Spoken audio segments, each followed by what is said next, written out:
You know, many times when I read the Christian Bible, and I read it often, I read certain verses and I read them keenly. There is one that African politicians love, that all leadership comes from God. Nonsense. Nonsense on stilts. Some leaders are punishment from God.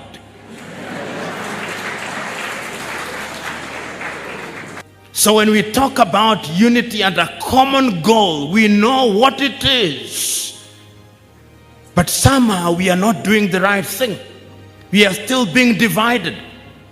In the month of May this year in Nairobi, Kenya, France will be meeting former French colonies here in Kenya, in Nairobi. Our French president has invited Maccron here.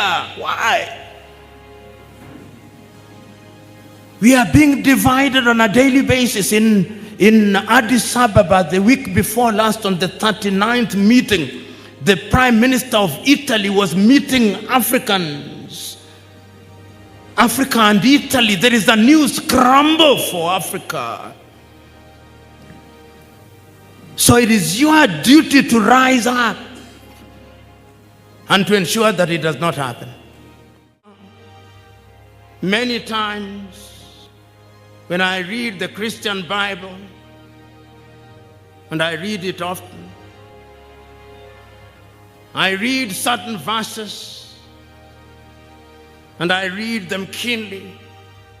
There is one that African politicians love, that all leadership comes from God. Nonsense. Nonsense on stilts. Some leaders are punishment from God.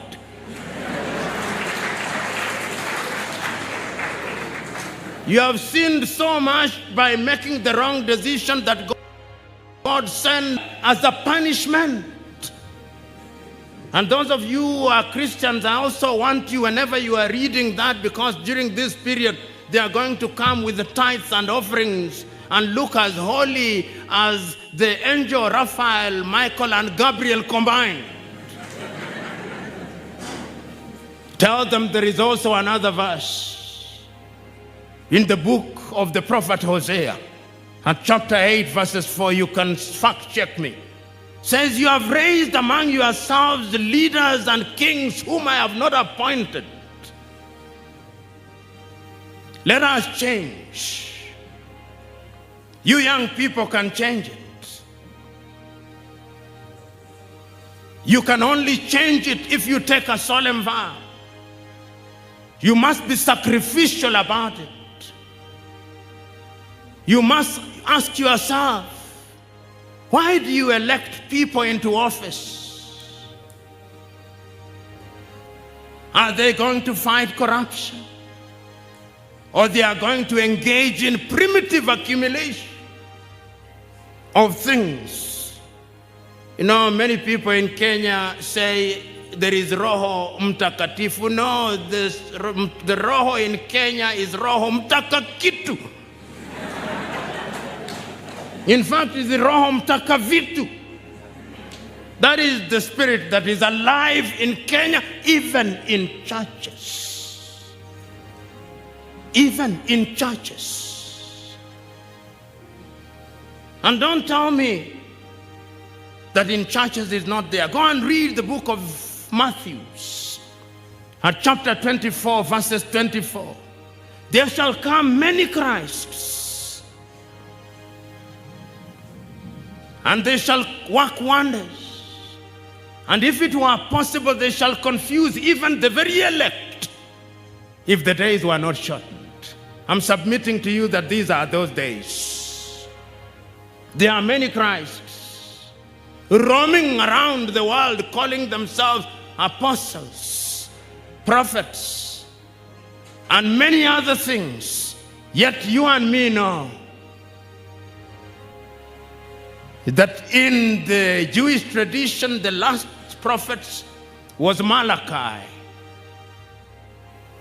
In the Christian tradition, the last prophet was John the Baptist. There are no more prophets, only disciples. So all these quacks you hear calling themselves prophets say, "You'll not be cheated, I'm a Christian of Berea." Who asks?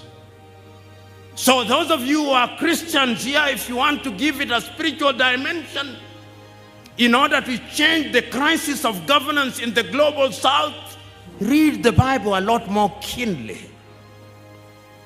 Those of you, and I'm sure there are Muslims here. Do we have Muslims in the assembly? Ramadan Kareem. And if there are Muslims, I want you to also read the Quran. And I want you to read leadership in the Quran. When the Prophet died, the person who should have been the first of the Rashidin to take over from him was Ali. Ali allowed Omar to take over. When Omar died, once again he was told, "Fight for this thing." He said, "No, for the sake of the Muslim Ummah, I'll allow Abu Bakr." When Abu Bakr died, he was said, "Take it again." He said, "For the sake of the Muslim Ummah, I'll allow Uthman to take over." He became the fourth caliph. And after him, the Swahili word fitina comes from the Arabic word fitna. And if you read Islamic history, you'll read about the wars of the fitnas. And that is how you now have the Sunni, the Shia. And the Prophet himself is on record as saying that before the return of Isa bin Maryam, who is Jesus Christ, there shall be 73 sects of Islam, of which only one will be the true one. Even if you are a Muslim, leadership is about consent, is about the people. What are we doing in agriculture? The leaders that come here and tell you whether it is 1 term or 2 term, that cannot be a basis for governance. It is what they want to do in agriculture. You have agriculture here. Your teachers of agriculture will tell you, we consume as Kenyans 9 billion eggs every year. 9 billion. We only produce 5 billion. Are the leaders telling you how we are going to produce the next 4 billion? Or they see it as an opportunity to import things that look like eggs from China? We live next to the lake here and we are importing fish from China. And you go to Kisumu and they tell you, "Nyar China met kochiel." The daughter of China is nice when it is fried. How can we possibly be importing fish from China? We are destroying our lake through cage farming, which is uncontrolled. It is acceptable, but it must be controlled. Are they talking about that? This is the sugar belt. When was the last time that the sugar farmers were properly paid? Yet they are importing sugar with mercury from Brazil, and we are consuming poison on a daily basis. Rice, we are importing, and our arrow is dying. Are they telling you that? These are the questions that you young people, in fact, I wish that young people would tell the current political class, we are no longer interested in political rallies in open field. We want town hall meetings where we interrogate what you are telling us. That is the only time. Recently, I watched the elections in Japan. No political rallies. They were campaigning via television and social media. The number of registered voters in Japan is over 100 million. with over 500 electoral seats. Within 7 hours, the winner was known. Within 7 hours. In Kenya, people assemble at the Bomas of Kenya from 34C or B or A. We are still waiting for Tharaka Nithi 2 weeks down the line. People start declaring themselves winners. And when one is ultimately elected, you doubt whether he or she won at all. And our votes are no more than 22 million. We can't even count when it comes to voting. The time is now. Somebody sent me a message. I was away in Lusaka, Zambia on that day. And he sent me an image of the rallies that were taking on. One in Kakamega, one somewhere in Siaya, and another one in Nairobi. He thought I would be impressed. I said, I am not impressed. I am not impressed because I want to know the issues that were raised. Because what I see happening here is just thumping. Bullies trying to demonstrate to each other who is the better bully. And I told him, if you never know and you have ever seen how a country produces refugees, this is how it begins. This is how it begins. This is how it began in Sudan. When a group of people are intolerant to ideas by the young people, it is the duty of young people to be revolutionaries in their youth, to question. And when they question, you do not fight them, you call them into an agora and privately and talk to them so that you are moved not by force but by the force of reason. Today, it is force, not force of reason. And let me tell you, history is consistent. And Fidel Castro once said it before he raided the government of Batista in Cuba. It is the duty of the young people to knock the door, because history has demonstrated that there is a crop of old people, not all of them, who once they have assumed and acquired the taste of power, removing them and separating them from the seat of power is like tearing the sun from the skies. In Kenya, there are such as those. Yesterday, as I draw to the conclusion, I was telling young people that the problem largely in the global south is that when you get into power, it is not for service, it's to be served.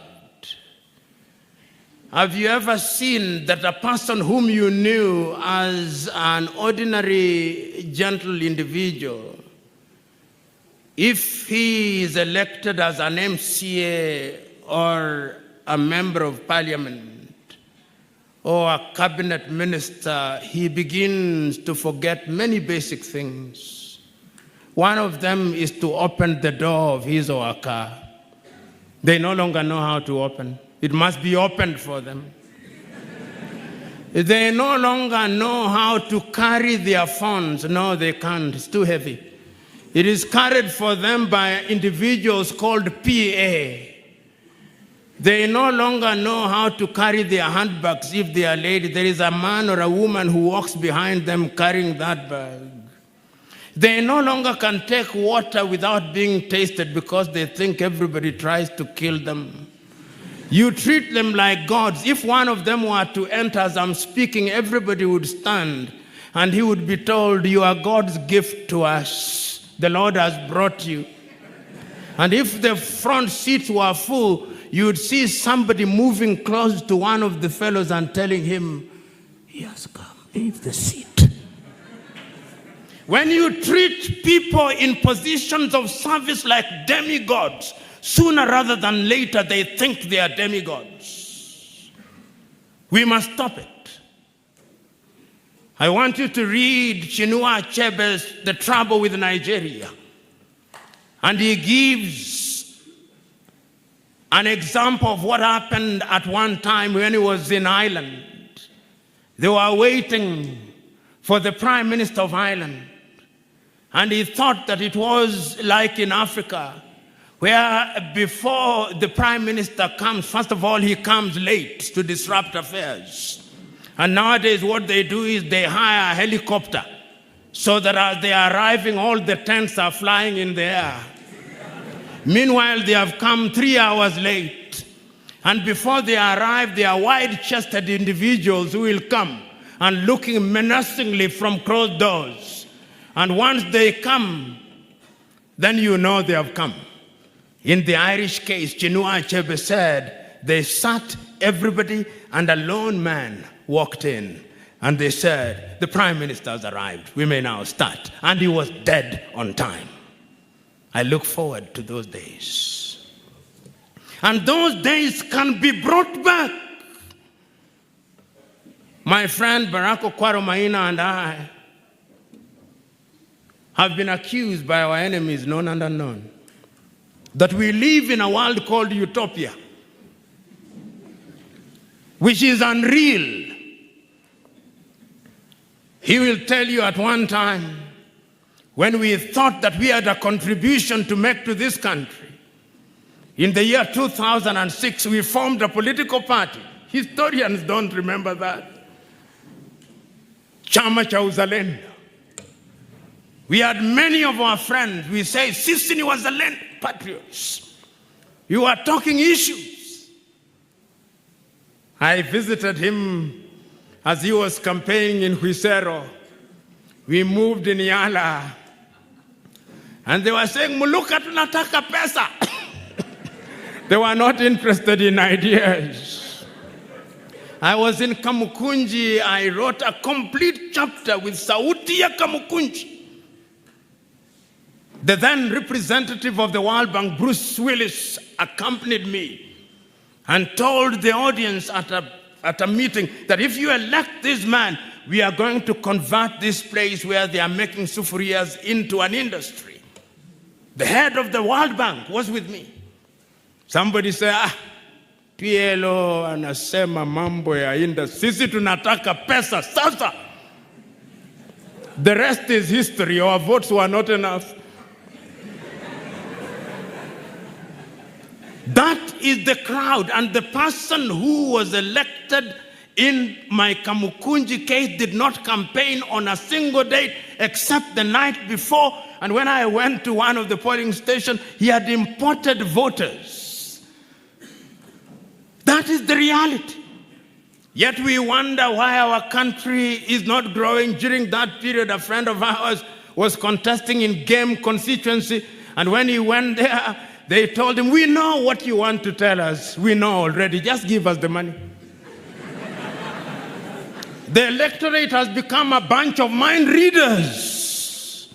The only thing that moves them is money. They do not care how you acquire that money.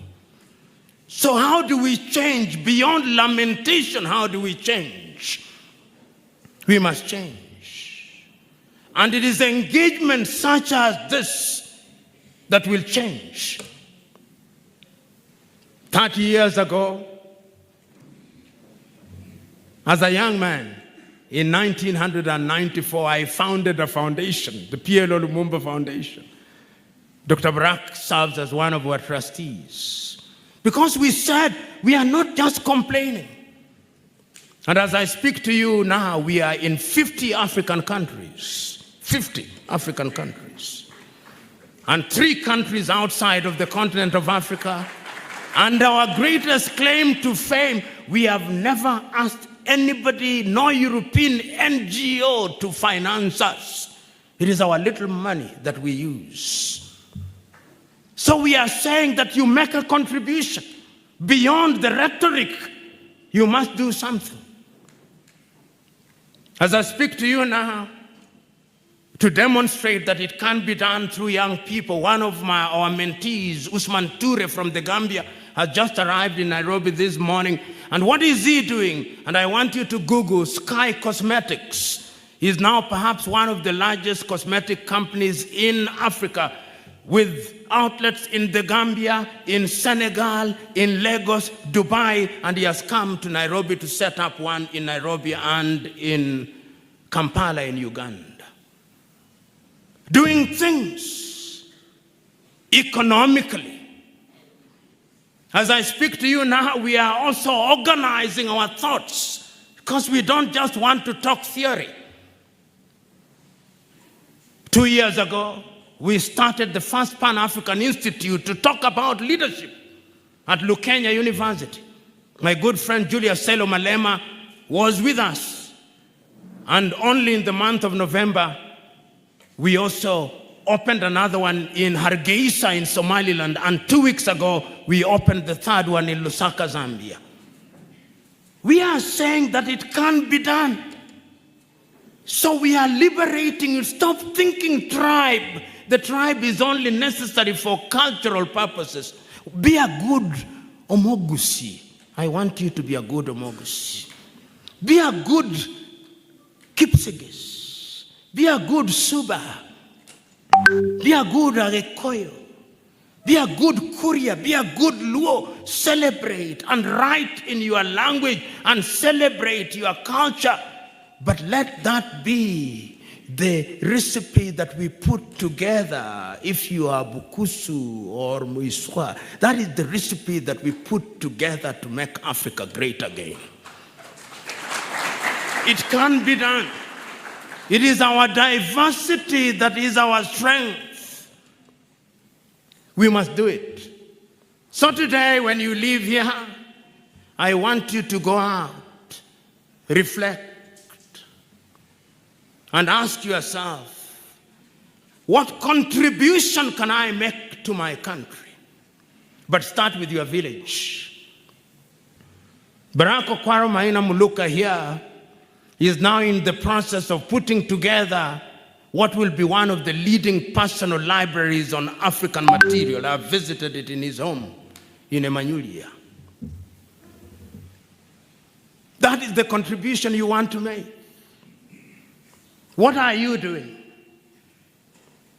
Between your birth certificate and your death certificate, what has happened here?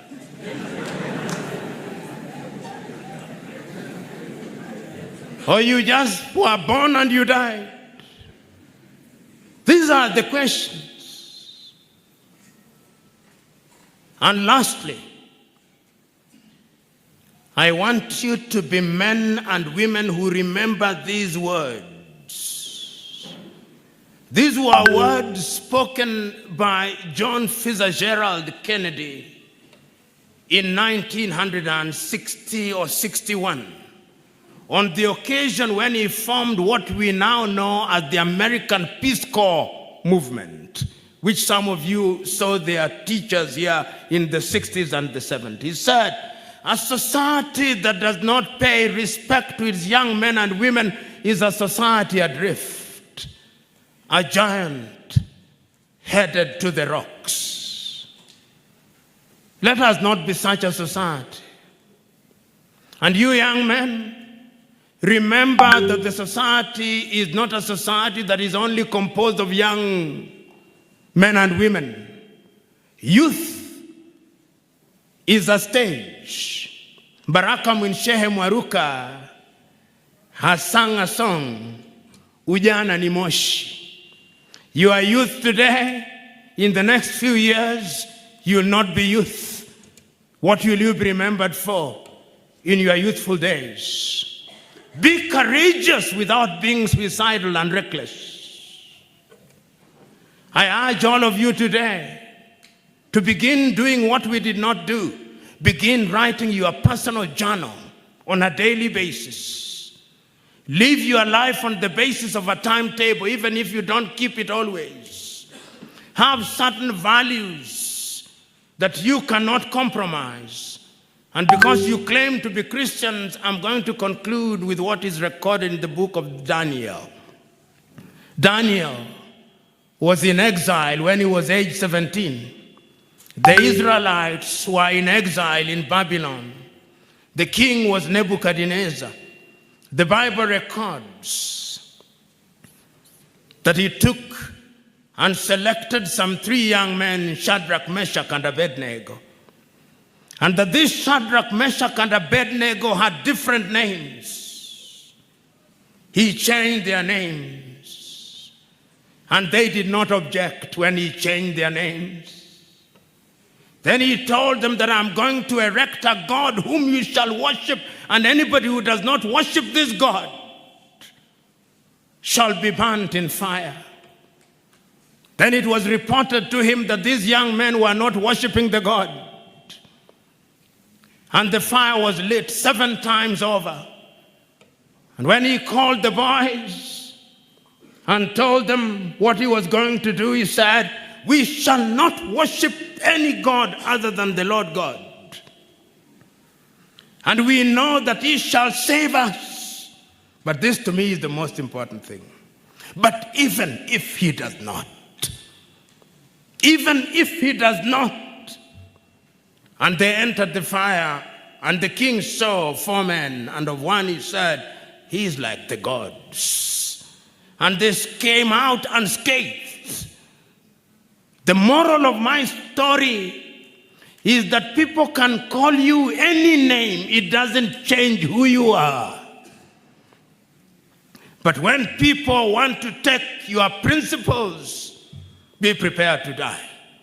Today, I'm asking you to be prepared to die for certain values, because it is when you are prepared to die that you begin to live. God bless you.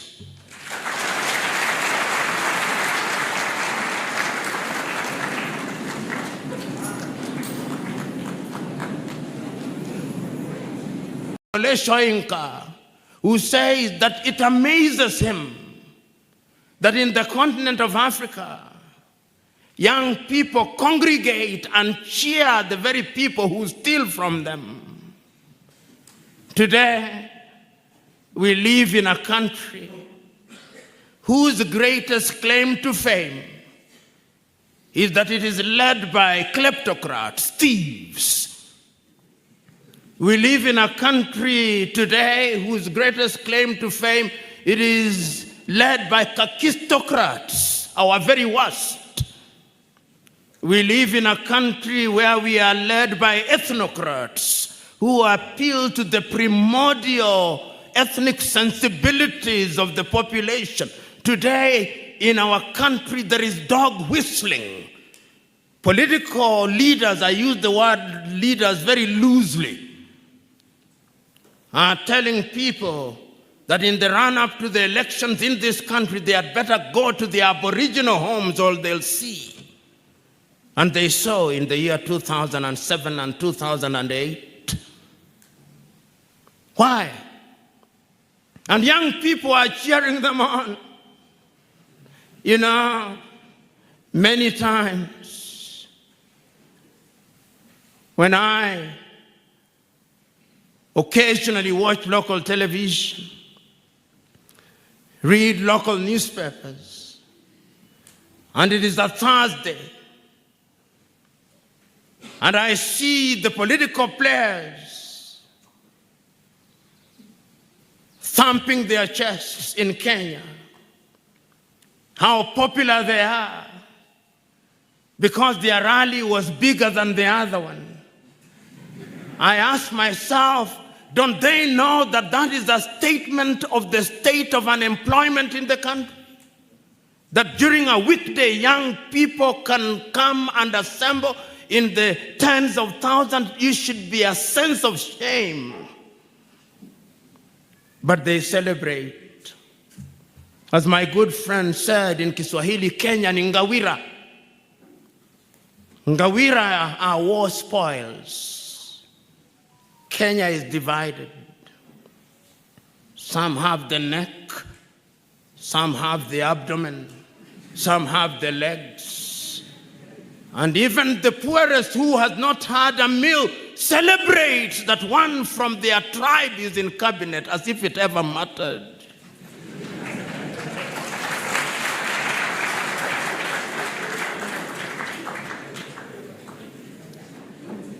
the state of democracy in our country. And you young people, many of you are co-authors of this tragedy.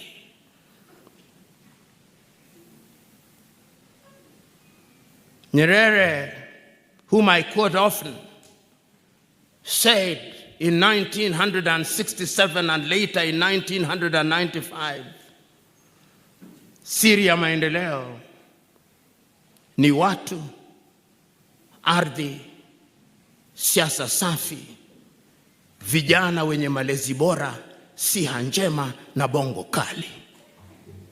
That is the recipe for development, Mwalimu Julius Kambarage Nyerere said.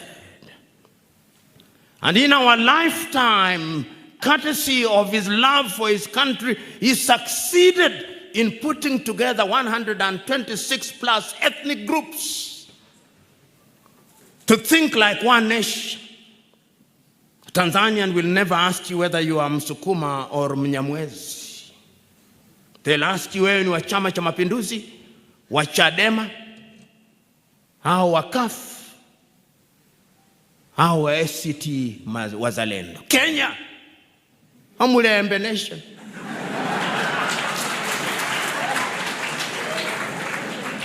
Mulima, Mutaro, Oduadu. And Nyerere posed, how can we in the 21st century still be talking about tribe as the basis for decision making in the 21st century? In 1975, Samora Machel, he was just slightly over 30, said, in a multi-ethnic nation, for the new nation to thrive, the tribe must die and must only exist for cultural values, not for purposes of decision making. Today, in our country, when you go for an interview, they ask you to fill papers, and they ask what your tribe is. And you are being hired as a professor. They ask what your tribe is. You are being recruited as an ambassador in a foreign nation, and they ask what your tribe is.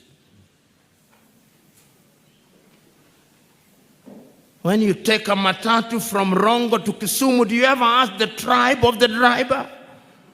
When you are flying to Europe and America, do you ever ask the tribe of the pilot? When you go to the hospital, do you ever ask the tribe of the doctor? You simply want a good doctor. Deng Xiaoping once said in 1980, it doesn't matter whether the cat is black or white as long as it catches the mice. In Kenya, we want to know the color of the rat or the cat. How can we grow? And the reason why the global South is suffering is because of that. You know, as a student of history, I sometimes listen to our politicians. It's an exercise in pain to listen to them. It is painful. It is painful because they say with their mouths what they do not believe in their hearts. When they have a podium like this and they are reading speeches that have been written for them, they sound good. But when they go to funerals in their rural homes and they are speaking in their mother tongue, it is sad and painful to listen to them. And I often look at our country like I look at most. And I look at Haiti. And during our own lifetime, there was a man called Jean-Claude Duvalier, or Francois Duvalier, Papa Doc. He was succeeded by his son, Baby Doc, Jean-Claude Duvalier. He was a medical doctor. When he came, he seized the power. he started dabbling in witchcraft. And after that, he formed a group of goons. Goonism did not start in Kenya. He called them the Tonton Makut. As I speak to you now, a contingent of the Kenyan police is in Haiti. 90% of the capital of Haiti, Port-au-Prince, is controlled by goons. The original sin was sown by the Duvaliers forming goons.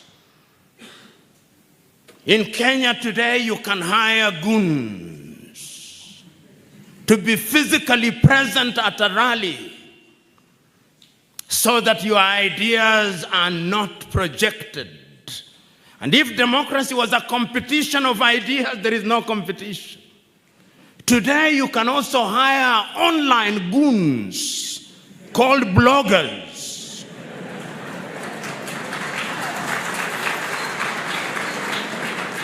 So goonism has migrated from the political rally site onto the keyboard.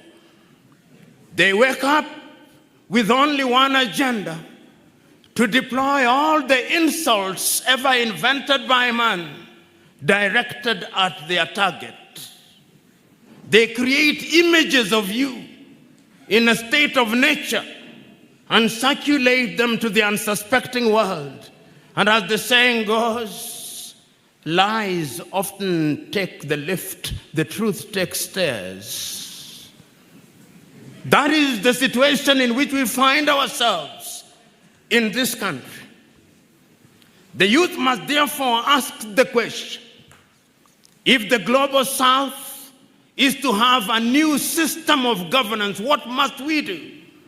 This is the question that we are asking. This is the question that we are bringing to you who are the intelligentsia. Because you are in a totally different space. You are being exposed to knowledge. What will you use that knowledge for? In the great Hindu epic, the Mahabharata, the greatest and longest poem ever written by man, 11 times longer than the Christian Bible, 3 times longer than Iliad and Odyssey by Homer, written 5,000 years before the Christian Bible. Sage Via says that education is that which changes you inside out. If education does not change you inside out, it is no more than the clothes that you wear in the morning and remove in the evening. You young people, how is education changing you inside out?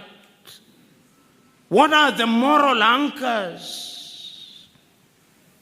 And I hope in this university there are no organizations such as Luo Students Association. I pray they are not. I hope that in this university there is no Kisi Student Association. I hope that there is no Kikuyu Student Association here. But I hope that there is an association of sociology students, an association of students of mass communication. That is what Africa needs, people who are organized around knowledge, not about primordial ethnic affinities. Because Africa and the global south will never grow until we are able to liberate ourselves from these primordial ethnic instincts. We talk about the global south, which includes China, which includes India, which includes Brazil, which includes Indonesia, which includes Argentina. The African continent is the youngest continent on earth today, 1.4 billion and counting. The average age, depending on whoever is doing the statistics, is between 18 and 20, the youngest. Over 75% of the African population is below the age of 35. And yet our GDP, gross domestic product, all of us, is no more than 3 trillion. It is smaller than the GDP of the Federal Republic of Germany, with a population of only 80 million and a GDP of anything between 5 and 6 trillion United States dollars. The Singapore that we want to go to, which we'll never go to,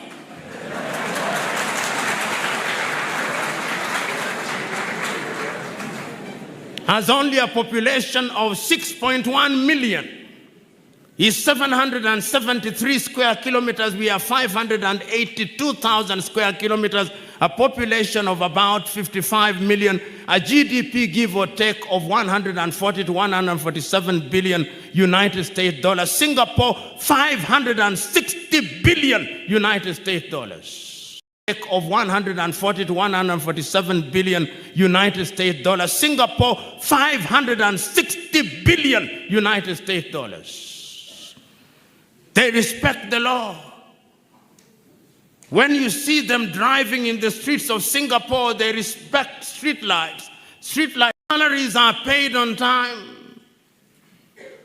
When you steal, you are punished. In our country and most of the third world in Africa, when you steal, we give you a national honor and we appoint you into cabinet.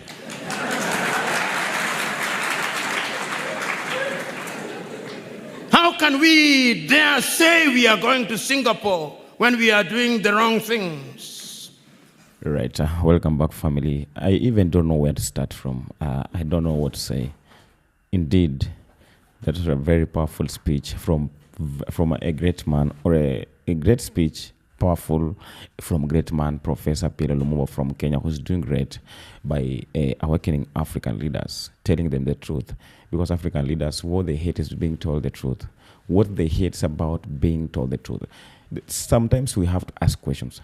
We are talking about unity. We are talking about independence, about freedom. So how can we achieve all this when we are still working with the people who made us to be in this position that we are today? How can we speak about unity when we are still associating with the people who came to separate African continent? How can we speak about freedom and independence when we are still welcoming the same people who came to destroy African continent, split African continent, and make Africa behave as how it's behaving today? The same people who came to introduce democracy in Africa so that they can benefit from it. And we are still speaking about sovereignty. How can we make this to happen if we are still associating and opening doors to these same people who caused all problems, all the damages that are in African continent? So sometimes we have to sit down as Africans and try to think again. What are we going to do?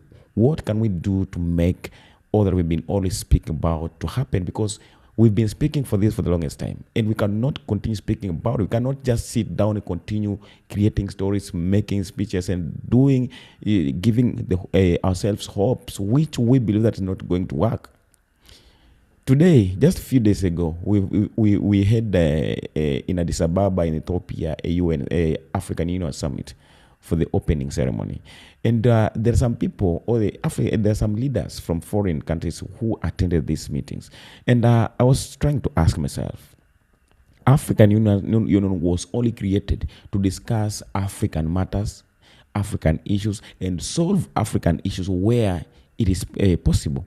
So I sometimes fail to understand if I see other people from outside coming to attend these summits. So when we as Africans, we are fighting for the Africa's unity, it is because this means that we are against what was imposed in the African continent about slavery, about colonization, about separation, about everything. So how can we come to discuss our matters like unity, like freedom and independence, when we are still sitting under one roof with the same people who came to separate the same continent? The Westerners are the one who came to bring slavery in Africa, to bring colonization, to separate African continent. They're the one who made Africa not to be able to unite. So if we can sit with them today and discuss about Africa's unity, then we are playing a game that has no end or the beginning. We are making a music that no one can understand the language it does. We are doing some things that are impossible, and we are just trying to force it to look like it's possible. We saw the Italian Prime Minister Melodi at African Union Summit. We saw the chairperson of United Nations. These are the same people who have been always fighting to make sure that Africa does not unite, Africa does not rise.